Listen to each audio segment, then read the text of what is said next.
오늘도 아는 사람만 가져갈 수 있다는 지원금, 나만 모르고 나만 못 받는 지원금이 되지 않도록 해당 자격이 되시는 분들은 끝까지 보시고 체크하시길 바랍니다. 안녕하세요. 지원금 알림이 인사드립니다.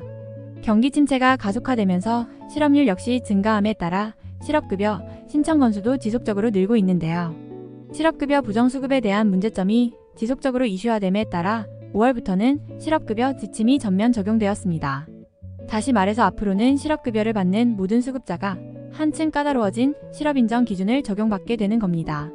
핵심을 요약하자면 앞으로 실업급여를 받으려면 더 적극적이고 실질적인 구직활동을 해야 하는데요. 또 오랫동안 여러 번 실업급여를 받는 사람은 더 자주 구직활동을 해야 합니다. 퇴사를 준비하거나 다른 계획을 세우신다면 실업급여, 수급으로 시간적 경제적 도움을 받을 수 있기 때문에 불안한 미래를 조금이나마 준비할 수 있습니다. 또한 기간제 근로자의 경우 계약이 만료되는 시점에 재계약을 하지 않을 경우도 실업급여 조건이 되니 실업급여 계산기로 모의 계산을 미리 해보면 앞으로 계획에 도움이 될 것입니다.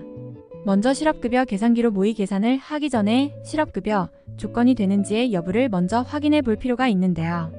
더불어 5월부터 강화되는 실업급여 조건의 변경 내용을 중심으로 살펴보도록 하겠습니다. 실업급여란 실업급여의 의미를 먼저 살펴보자면 고용보험 가입 근로자가 비자발적인 이유로 인해 실직했다면 재취업 활동하는 동안 소정의 급여를 받도록 해 생계 안정을 도와주는 의미를 가지고 있습니다. 이 실업급여는 구직급여, 촉진수당으로 구성돼 생계는 물론 교육을 지원해주기도 해요. 좋은 혜택의 부정 사례도 많이 발생하고 있어 실업급여 2차 실업인정을 받아야 하게 됐습니다. 실업급여 조건 실업급여 조건은 다음과 같습니다. 퇴사일 기준 18개월 최소 180일 이상 고용보험에 가입되어 있을 것, 퇴사일로부터 1년이 경과하지 않은 상태일 것, 퇴사 사유가 비자발적이며 근로를 계속하기 어렵다고 인정될 것, 본인이 재취업할 의사가 있고 적극적 구직활동을 해야 할 것, 지정기간 최소 2번의 구직활동. 그렇다면 실업급여 수급금액은 어떻게 될까요? 실업급여 수급금액 실업급여를 수급받는 금액은 본인이 받던 임금과 상관없이 상한액이 66,000원으로 정해져 있기 때문에 일정 금액이 넘어가면 모두 같은 66,000원으로 계산이 될 것입니다.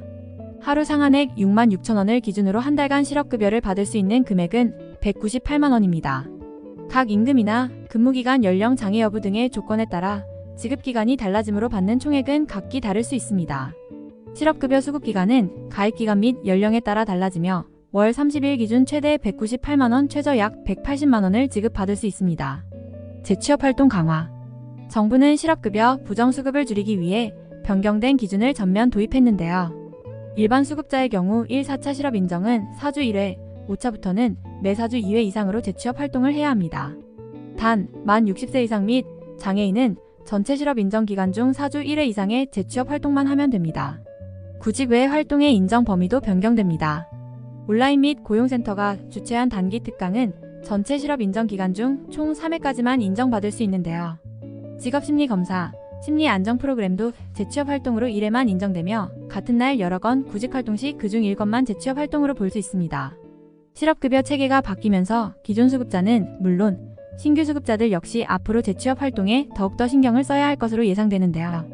고용노동부는 향후 모니터링을 통해 허위로 구직활동을 하거나 정당한 사유 없이 면접 또는 취업 거부 시 사전 경고나 구직급여 부지급 등의 제재를 가할 예정이라고 합니다. 실업급여 신청 방법 1. 상실신고 이직확인서 신고 확인 먼저 실업급여 계산기로 수급 가능 금액을 확인하기 전에 실업급여의 조건에 모두 해당한다면 관할 고용복지센터에서 실업급여를 신청하시면 수급 금액까지 알 수 있는데요. 신청하기 전에 혹시 모르니 회사 측의 상실신고와 이직확인서를 신고했는지 확인하시면 혹시 모를 헛걸음을 예방할 수 있습니다. 2. 교육 및 수급 자격증 획득 그 뒤 수급 자격 인터넷 교육을 받아야 하는데요. 2주 뒤에 교육 출석 요구를 받고 딱히 교육일까지 별 연락이 없다면 출석과 함께 수급 자격증을 받을 수 있는데요. 최근 부정수급에 대한 논란이 많다 보니 실업급여 조건이 다소 까다로워졌다고 볼 수 있습니다. 실업급여 계산기 모의 계산 내가 받을 수 있는 실업급여의 금액과 기간 등은 얼마나 될까요? 실업급여 계산기를 통해서 간단한 정보만 입력하면 금액과 수급기간 등을 알 수 있는데요. 먼저 자신의 나이와 장애인 여부를 기재한 후 고용보험 가입 기간을 입력합니다. 이후 가장 최근에 퇴사 직전 3개월 급여를 입력하는 란이 있는데요. 마지막 3개월 급여 금액을 기재한 후 1일 근로시간까지 입력하여 줍니다. 모두 입력 완료한 후 조회 버튼을 누르면 대략적인 실업급여, 수급 금액과 수급 기간 등을 알 수 있습니다. 지금까지 실업급여 조건과 신청 방법, 그리고 계산 방법을 말씀드렸습니다. 영상 도움이 되셨나요? 도움이 되셨다면 구독, 좋아요, 알림 설정 부탁드립니다.